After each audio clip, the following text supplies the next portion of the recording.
আসসালামু আলাইকুম। আতকিয়া আদিবা চৌধুরী স্বাগত জানাচ্ছি এনটিভির দুপুরের খবরে। ক্রাউন সিমেন্ট শিরোনাম দেখছিলেন, এবার পুরো খবর। বিএনপি চেয়ারম্যান তারেক রহমান বলেছেন, নতুন জালিম হিসেবে আবির্ভূত হয়েছে একটি গুপ্ত দল যারা মা বোনদের সম্মান করে না। বরিশালে দলের নির্বাচনী জনসভায় তিনি কথা বলেন। বিএনপি চেয়ারম্যান বলেন, ২৪-এর অভ্যুত্থানের মধ্য দিয়ে পাওয়া ভোটের অধিকার নিয়ে একটি মহল চক্রান্ত করছে, বিকাশে অর্থের প্রলোভন দেখিয়ে ভোটকে প্রভাবিত করতে চাইছে। তিনি বলেন, কোনো ষড়যন্ত্রে নয়, জনগণের রায়ে চলবে দেশ। বরিশাল থেকে ইমরুল আহসানের রিপোর্ট।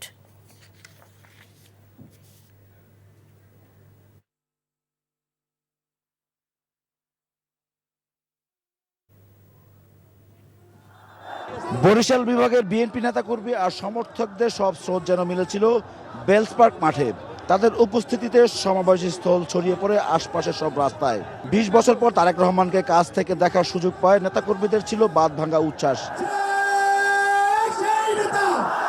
বিশাল জনস্রোতের সামনে দাঁড়িয়ে বিএনপির চেয়ারম্যান বলেন, বরিশালের বড় বড় সব উন্নয়ন হয়েছে বিএনপির শাসনামলেই। তার দল ক্ষমতায় গেলে সেই ধারা অব্যাহত রাখবে। ফ্যামিলি কার্ড, কৃষি কার্ড, ১০,০০০ টাকা কৃষি ঋণ সুদসহ মওকুফ ও বেকারদের চাকরির ব্যবস্থা সহ নতুন দেশ গড়ার পরিকল্পনা তুলে ধরেন তিনি।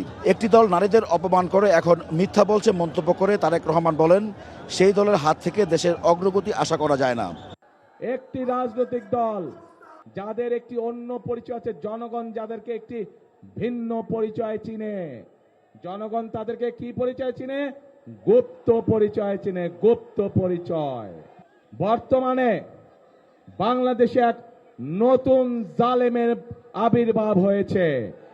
এই গুপ্ত সংগঠনের ব্যক্তিরা নতুন জালেম রূপে আবির্ভূত হয়েছে বাংলাদেশের মানুষের কাছে। অত্যন্ত ঘৃণার সাথে দেখছি এই যে নতুন জালেম, যাদেরকে মানুষ গুপ্ত হিসাবে চিনে, এই জালেমদের নেতা সে ২ দিন আগে প্রকাশ্যে বলেছে বাংলাদেশের নারীদেরকে সে একটি অত্যন্ত কলঙ্কিত শব্দ দিয়ে ব্যবহার করেছে।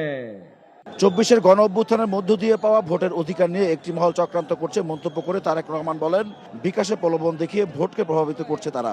জাল ভোট পেপার ছাপানোর অভিযোগও তোলেন তিনি।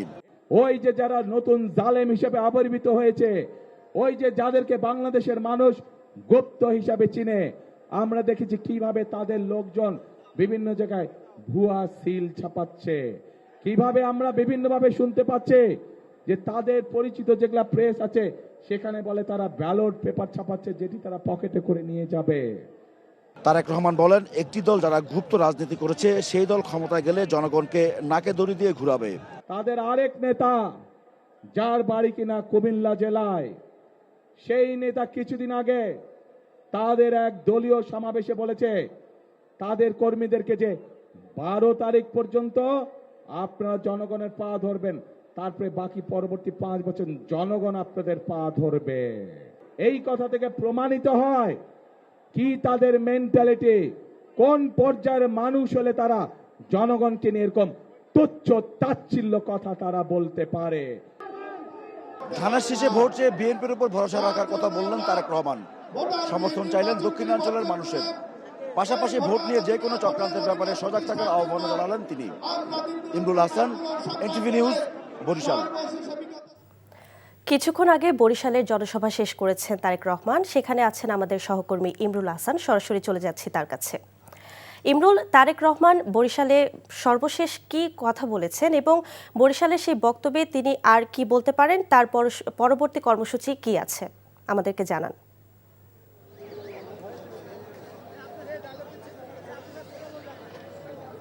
তারেক রহমান মূলত ভোট নিয়ে একটি চক্রান্ত চলছে এই ধরনের বক্তব্য রেখেছেন।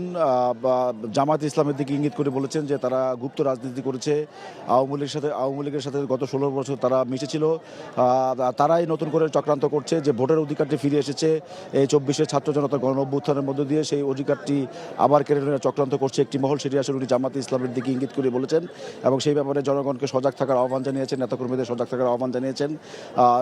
জামায়াত ইসলামের নায়েব র্যাবের আমির আবদুল্লাহ মোহাম্মদ তাহেরের একটি বক্তব্যের উনি এখানে জবাব দিয়েছেন। উনি বলেছেন জামাতের নেতাকর্মীদের আবদুল্লাহ মোহাম্মদ তাহের আহ্বান জানিয়ে একটি বক্তব্যে বলেছিলেন যে জনগণকে 12 তারিখ পর্যন্ত জনগণের পা ধরে থাকলে 13 তারিখ থেকে জনগণ তাদের পা ধরে থাকবে। এই বক্তব্যের করা উনি সমালোচনা করেছেন যে যারা জনগণকে এইভাবে প্রতারিত করে ভোট চাচ্ছে তারা আসলে কি ধরনের শাসন উপহার দেবে এই বক্তব্য থেকে স্পষ্ট। এবং উনি কাউন্টারে যেটা বলেছেন যে বিএনপি নেতাকর্মীদের উদ্দেশ্য করে উনি বলেছেন যে বিএনপি আসলে 12 তারিখ না, শুধু 12 তারিখ না, পুরো 5 বছরই তারা যদি দায়িত্ব পায় ক্ষমতায় যাওয়ার, তারা জনগণের সেবার জন্য নেতাকর্মীদেরকে নির্দেশনা দিয়েছেন উনি যাতে জনগণের জন্য তারা কাজ করেন, অর্থাৎ জনগণকে পা ধরে থাকার জন্য উনি 5 বছরের জন্যই নেতাকর্মীদের আহ্বান জানিয়েছেন।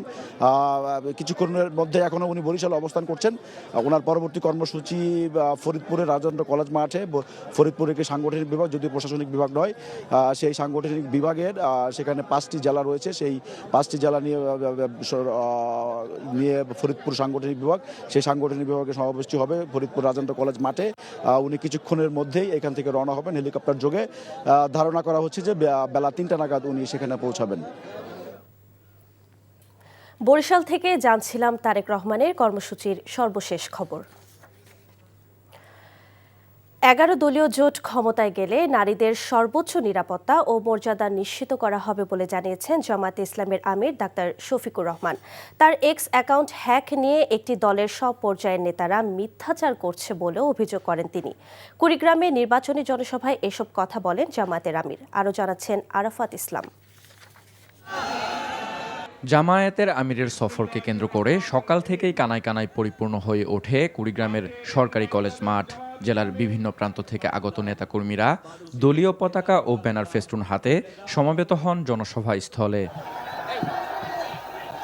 জনসভায় যোগ দিয়ে জামায়াতের আমির বলেন, ক্ষমতায় গেলে নারীদের শতভাগ নিরাপত্তা নিশ্চিত করা হবে, সেই সাথে নারীদের অধিকার নিশ্চিত করার কথাও বলেন তিনি।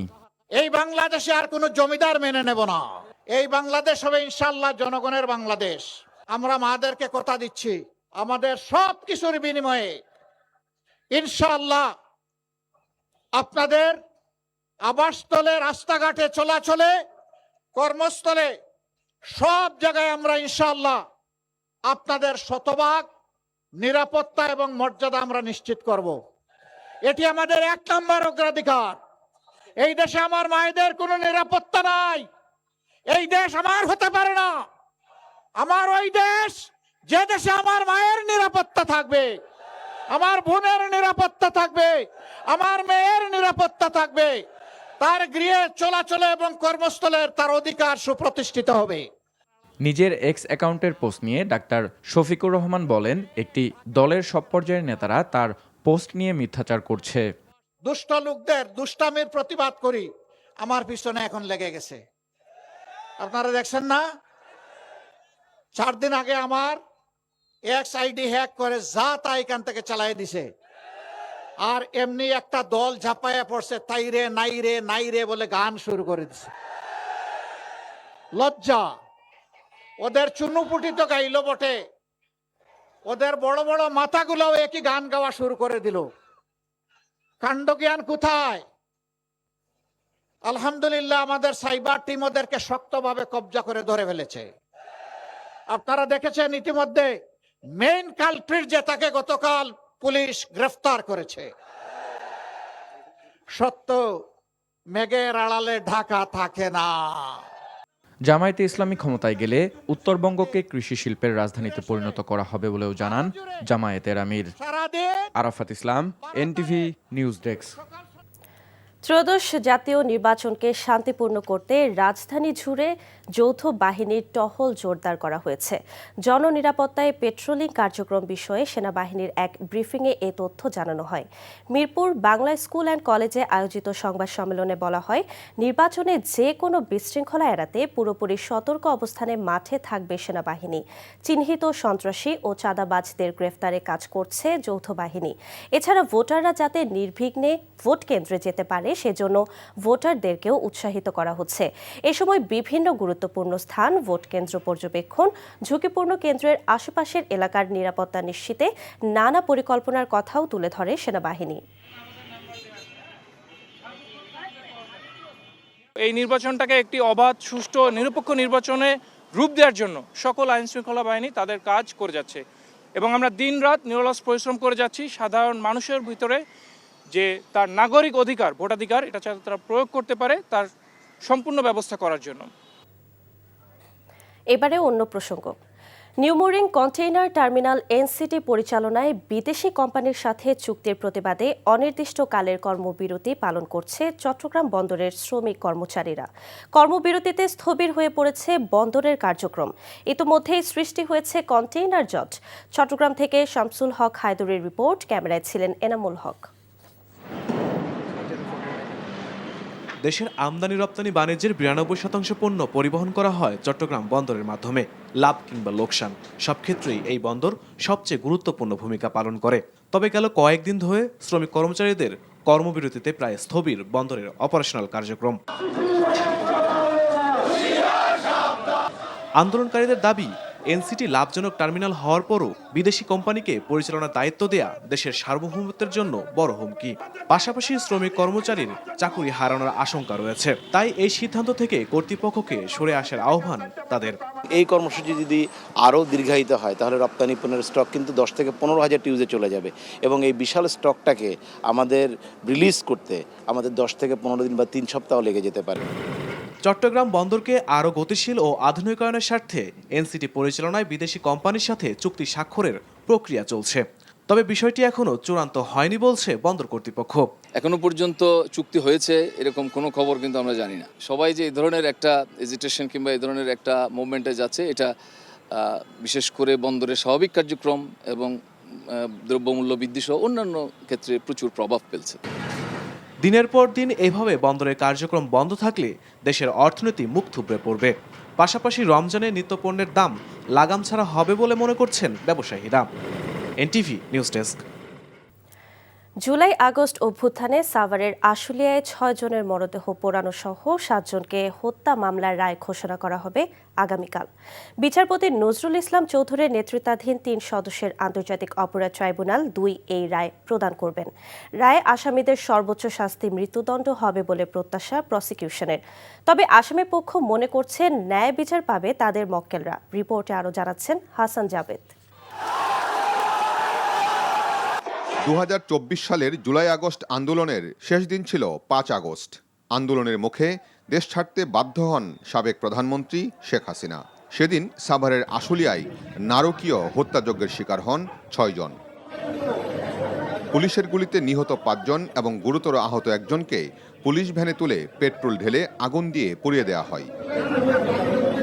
আর 4 আগস্ট আশুলিয়া থানার সামনে আরেকজনকে গুলি করে হত্যা করা হয়। নিহত এই 7 জনের মধ্যে 6 জনের পরিচয় শনাক্ত করা গেছে। এই 7 হত্যার ঘটনায় 2024 সালের 11 সেপ্টেম্বর আন্তর্জাতিক অপরাধ ট্রাইব্যুনালে মামলা দায়ের করে। মামলায় সাভারের সাবেক সংসদ সদস্য সাইফুল ইসলাম ও পুলিশের সাবেক ডিআইজি নুরুল ইসলাম সহ 16 জনকে আসামি করা হয়। গত বছরের 2 জুলাই আসামিদের বিরুদ্ধে আনুষ্ঠানিক অভিযোগ জমা দেয় প্রসিকিউশন। আর 21 আগস্ট তাদের বিরুদ্ধে অভিযোগ গঠন করে বিচার শুরু নির্দেশ দেয়। 6 জনকে গুলি করে হত্যা এবং অমানবিকভাবে পুড়িয়ে দেওয়ার দায়ে তাদের বিরুদ্ধে অভিযোগ গঠন হয়েছে। এই মামলায় সাবেক পুলিশ সুপার আবদুল্লাহ হিল কাফি সহ 8 পুলিশ সদস্য কারাগারে আছেন। অন্য 8 আসামি মামলার শুরু থেকে পলাতক আছেন। সাক্ষ্য গ্রহণ শেষে গত 20 জানুয়ারি উভয় পক্ষের যুক্তিতর্কের মধ্য দিয়ে শেষ হয় মামলার কার্যক্রম। সেদিনই তা রায়ের জন্য অপেক্ষমান রাখে ট্রাইব্যুনাল। রোববার রায়ের তারিখ নির্ধারণ করা হয়। জুলাই আগস্ট মানবতাবিরোধী অপরাধের মামলায় এটিই হবে ট্রাইব্যুনাল 2-এর প্রথম রায়। Hasan Jabed, NTV news, Dhaka. পবিত্র শবে বরাত উপলক্ষে দেশের সব স্থলবন্দর দিয়ে বাংলাদেশ ও ভারতের মধ্যে পণ্য আমদানি রপ্তানি বন্ধ হয়েছে। বন্দর কর্তৃপক্ষ জানায়, মঙ্গলবার রাতে মুসলমানদের ধর্মীয় উৎসব পবিত্র শবে বরাত পালিত হয়েছে, ফলে আজ সরকারি ছুটি রয়েছে। এ কারণে সব স্থলবন্দর দিয়ে বাংলাদেশ ও ভারতের মধ্যে পণ্য আমদানি রপ্তানি বন্ধ রাখার সিদ্ধান্ত নেওয়া হয়। তবে পাসপোর্টধারী যাত্রী পারাপার স্বাভাবিক রয়েছে। কাল থেকে আবারও আমদানি রপ্তানি সহ সব কার্যক্রম যথারীতি শুরু হবে। এই ছিল দুপুরের খবরে। এই খবরের ভিডিও সহ আপডেট জানতে ভিজিট করুন এনটিভি অনলাইন www.ntvbd.com। এছাড়াও এনটিভির জনপ্রিয় সব অনুষ্ঠান ও খবরের আপডেট জানতে ভিজিট করুন আমাদের ইউটিউব ও ভেরিফাইড ফেসবুক পেজ। 5টায় দেশের খবর দেখার আমন্ত্রণ রইল। ধন্যবাদ সবাইকে।